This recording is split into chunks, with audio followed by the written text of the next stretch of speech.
ஆண்டவராகிய இயேசு கிறிஸ்து நாமத்தினாலே உங்களுக்கு அன்பும் சமாதானம் உண்டாவதாக. இதோ இந்த தெரிந்து கொள்ளப்பட்டவர்கள் நிகழ்ச்சி மூலமாக உங்களை சந்தித்ததில் மகிழ்ச்சி. இதோ இன்றைக்கு நாம் தெரிந்து கொள்ள பாடம் என்னென்னா அடையாளம். அடையாளம் இப்போ பார்த்தீங்கன்னா ஒவ்வொரு இதுக்கும் ஒவ்வொரு அடையாளம் வைக்கிறாங்க. ஒரு ஸ்போர்ட்ஸுக்கு ஒரு அடையாளம், ஒரு பார்ட்டிக்கு ஒரு அடையாளம், ஒரு காருக்கு ஒரு அடையாளம், எல்லாத்துக்குமே ஒவ்வொரு இதுக்கும் ஒவ்வொரு அடையாளம் வைக்கிறாங்க. இதெல்லாம் இந்த உலகத்தில் உள்ளது. அவங்க யார் அந்த அடையாளம் வச்சு தன்னை மேன்மைப்படுத்திக்கிறதுக்காக ஒவ்வொரு அடையாளம் வைக்கிறாங்க.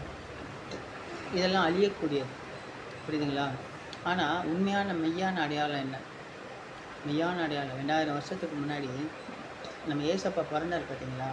அப்போ வானத்தில் விண்மீன் தோன்றுச்சு பார்த்தீங்களா? அதுதான் மெய்யான அடையாளம். அது என்றைக்குமே 2000 வருஷம் கழித்து நம்ம இன்றைக்கும் பேசுகிறோம் பாருங்கள், அதுதான் அந்த மாதிரி அடையாளம்.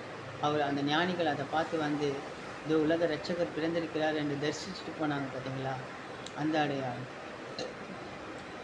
அது இன்னும் கொஞ்ச நாளில் கிறிஸ்மஸ் வரப்போகுது. எல்லாம் நீங்கள் ஆயத்தமாக இருங்க.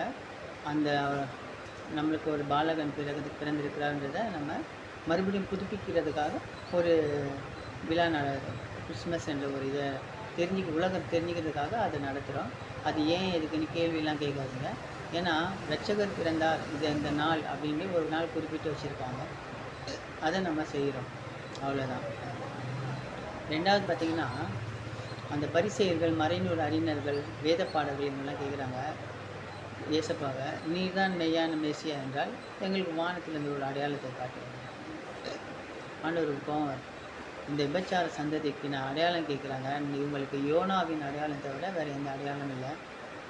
யோனா எப்படி 3 இரவு 3 பகல் பெரிய மீன் வைத்திருந்தாரோ அதே போல மானிட மகனும் பூமியில் 3 இரவு 3 பகலும் இருப்பார். இதுதான் இவங்களுக்கு அடையாளம்.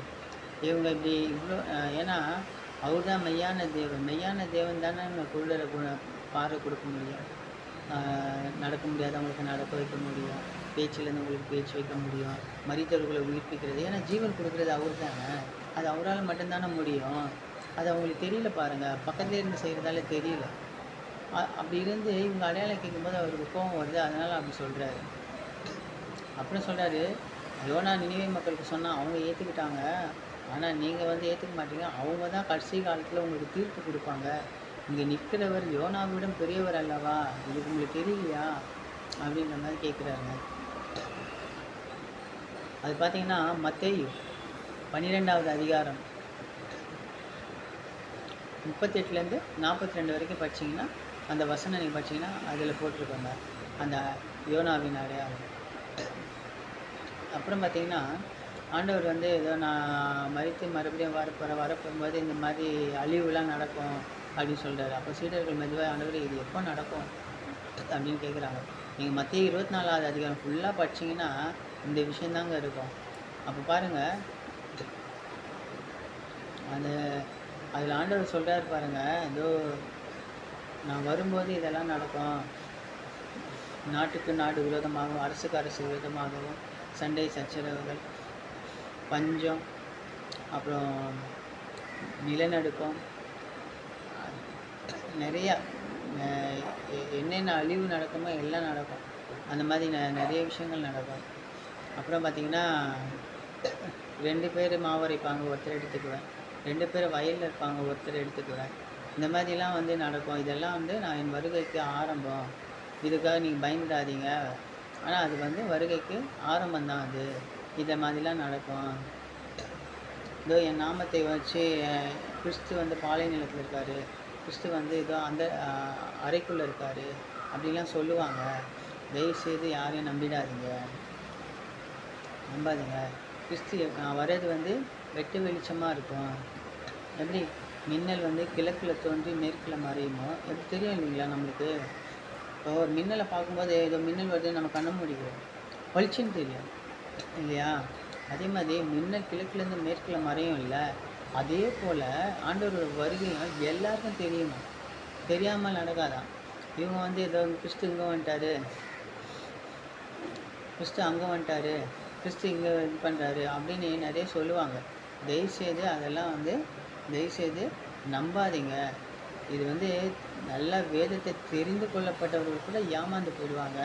அதனால் தயவுசெய்து உஷாராக இருங்க, ஏமாந்து போகாதீங்க அப்படின்னு ஆண்டவர் சொல்கிறாருங்க. அதனால் தயவுசெய்து மக்களே, கிறிஸ்துவ மக்களே, கிறிஸ்துவை அறிந்தவர்களே, கிறிஸ்துவை உடையவர்களே, நீங்கள் கிறிஸ்துவை ஃபாலோ பண்ணுங்கள். உங்களுக்கு வேதம் கையிலே இருக்குது, நீங்கள் அதை படிச்சிங்கனாலே போதும். அவர் எப்பேற்பட்ட அற்புத தேவன்னு நம்மளுக்கு எல்லாருக்குமே தெரியும். அவர் பாருங்கள், ஆதியில் மன்னாவை கொடுத்தவர், கடைசியில் அவரே மன்னாவாக நம்மளுக்கு கொடுத்தாரு, அவரே மன்னாவாக ஆனார். அது மாதிரி நம்மளுடைய முற்பிதாக்கள் ஆதாம் ஏவாள் செஞ்ச பாவத்துக்காக தன்னுடைய ரத்தத்தை சிந்தி எப்படி அவங்க மரத்து கனியில் இது பண்ணாங்களோ, அதே மாதிரி நம்மளுக்கும் அதே மரத்தில் தன்னுடைய ஜீவனை கொடுத்து தன் ரத்தத்தை செஞ்சு நம்மளுக்கு மீட்புன்ற ஒரு பத்திரத்தை நம்மளுக்கு கொடுத்துருக்காருங்க. இப்போது நம்ம அந்த மீட்பை அவர் வருகை வரைக்கும் நம்ம பத்திரமா பாதுகாத்துக்கணும், அவர் வழியில் பத்திரமா நடக்கணும். ஸோ நம்மளும் அடையாளத்துக்கெல்லாம் இது பண்ண வேணாம். அவர் வருகை ஆனால் சமீபமாக இருக்கோங்க. ஏன்னா இதெல்லாம் இப்போ நடக்குது.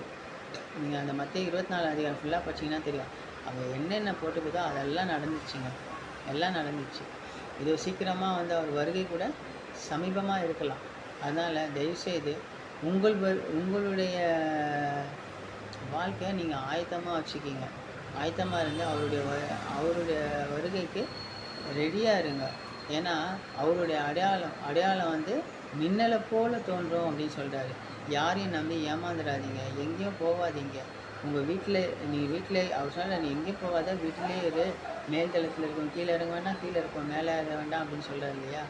அதனால் தயவுசெய்து நீங்கள் மத்திய 24 ஃபுல்லாக படிங்க, அது உங்களுக்கு நல்ல தெளிவாக சொல்லும். அதனால் தயவுசெய்து நீங்கள் இருக்கிற இடத்துலே வேதம் இருக்குது, வேதத்தை கையில் வச்சிங்க, அதை படித்து புரிஞ்சுங்க. ஆண்டவர் உங்களோடு பேசுவார், பேசி உங்களுக்கு வெளிப்படுத்துவார். உங்களுக்கு ஏதாவது இருந்தால் சபை ஊழியக்காரர்களை ப்ரேயர் பண்ண சொல்லுங்கள். இல்லை ஏதாவது சபைக்கு நீங்கள் போகிறதுனாலும் போய் ப்ரேயர் பண்ணிங்க. உங்களுக்கு கண்டிப்பாக அடையாளமாக அற்புதமாக கண்டிப்பாக அங்கே நடக்கும். நீங்கள் ப்ரேயர் பண்ணாலும் அடையாளம் அற்புதம் நடக்கும். ஆண்டவராகிய இயேசு கிறிஸ்துவின் மூலமாக மட்டுமே அது நடக்கும். அவர் வருக எல்லாருக்கும் மறைவாக இருக்கிறது வெளிச்சமாக, மின்னலை போல் வெளிச்சமாக இருக்கும். தயவுசெய்து அதை மட்டும் பாருங்கள். யாரையும் நம்பி ஏமாந்துடாதீங்க. இது கடைசி காலம், ஏமாந்துடாதீங்க. இது ஆண்டவராக இயேசு கிறிஸ்து நாமத்தினாலே இது இந்த நேரத்தில் உங்களோடு பேசியது இருக்குது. ஆண்டவருக்கு நன்றி. உங்களுக்கு அன்பும் சமாதானம் உண்டாவதாக.